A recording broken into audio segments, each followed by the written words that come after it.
Jim here from 3K Music. In the comment section of a recent video, a viewer suggested that I do a video about my guitar collection. So that's what today's video is.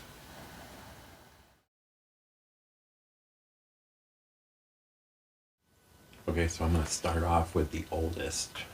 This is what I consider to be my first guitar. In truth, my first guitar was actually a department store hollow body thing that sounded like crap and didn't stay in tune and probably wouldn't even intonate, and I barely had that for any length of time. So this is the Cat from Aria Pro 2. As you can imagine, I got a lot of grief for that from friends back then, bandmates. So this has been through some changes over the years. Quite a few output jacks, a few potentiometers. Maybe about 15 years ago or so, I changed the tuners. These are tuners from Guitar Fetish. This is a pickup from Guitar Fetish. I still have all the original stuff laying around somewhere. So this is obviously 80s shredder style guitar. Body's plywood, neck's maple, and the fretboard's rosewood, and neck is really nice, really thin. This thing's needed some attention for a while that I haven't done. Probably needs a refret, definitely needs a nut. It still plays and it holds tune and sounds pretty decent.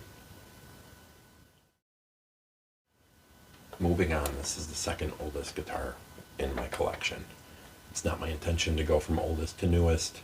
The first four I think are going to be the oldest, and then I'm going to jump around a little bit. This guitar was given to me by one of my closest friends.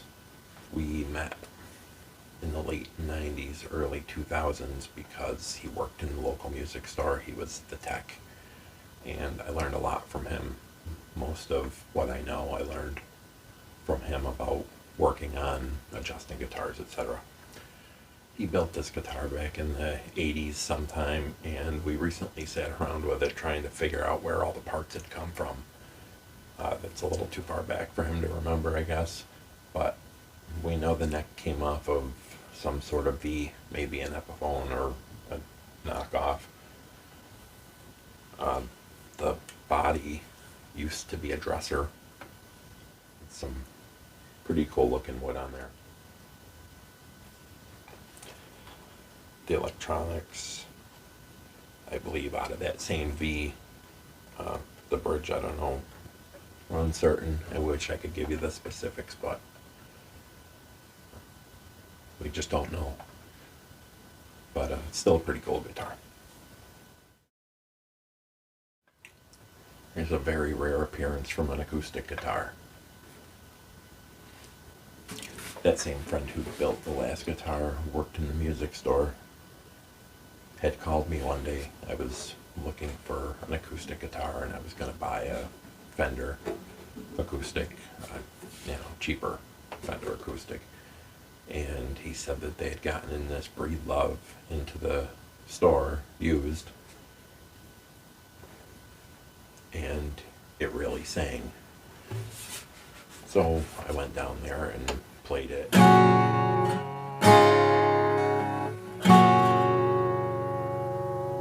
And to me, it just sounded better than any of the other acoustics in that price range, so I bought it. It's a Breed Love Passport C250 CME. I don't remember exactly how long it's been, but it's been a while. Another one that's been around for a while. I don't remember exactly how long, but it's been at least 10 years. And I'm only down to one bass right now, and it's this one. This is the Sound Gear 300 DX by Ibanez.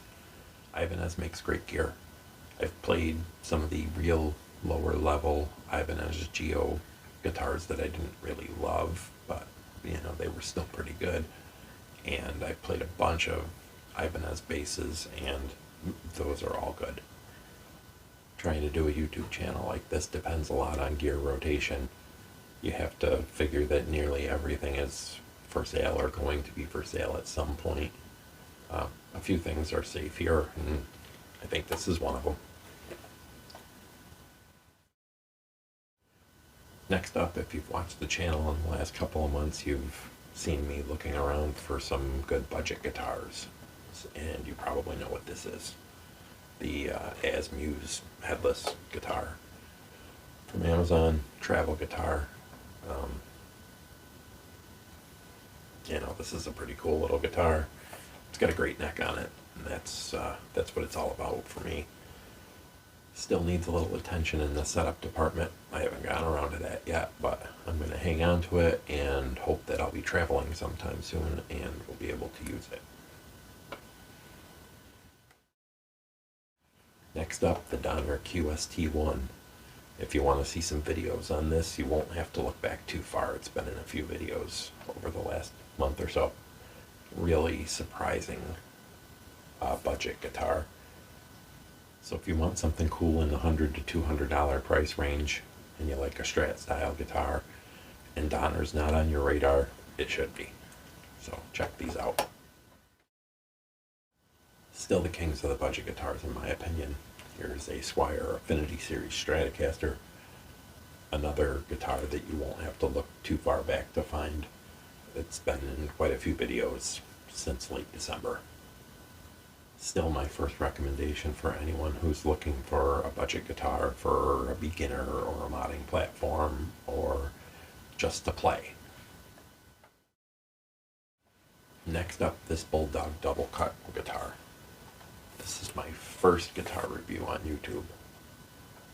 The guitar is better than the video.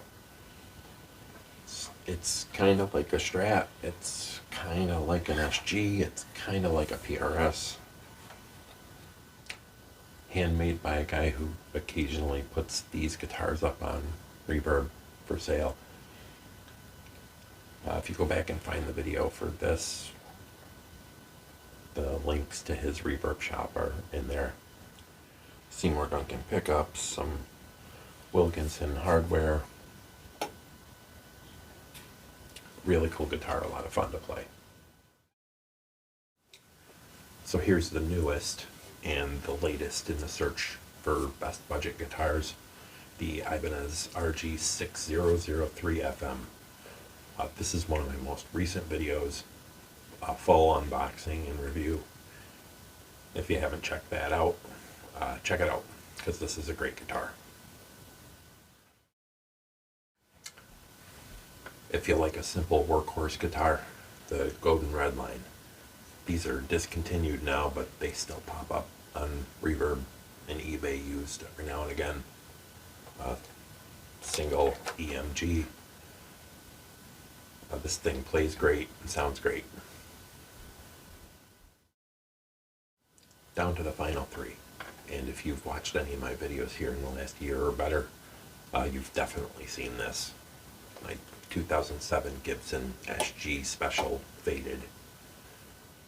It's funny how our tastes and preferences change as we get older or play longer. I never cared for SGs. For years, anyone that I tried just didn't work for me.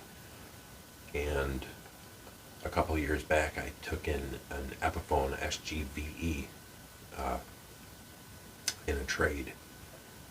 Very similar to these specials, the satin finish and, the works. And I really liked that guitar. So I went searching for one of the Gibson Faded specials used, and when I got it, it occurred to me that all the SGs I've tried were standards with the big baseball bat neck and the gloss finish, and I don't really care for glossy necks. Well, this one is satin. It's got the thinner 60s neck, nice and light. When I got this one, it just worked for me. So I think this one's here to stay. So speaking of workhorse and Godin guitars and guitars that you've definitely seen if you've watched any of my videos in the last year, my 2015 Godin Session. they're best known for their acoustic or acoustic electric guitars, but I went searching around for a used Godin to see what there was at the time.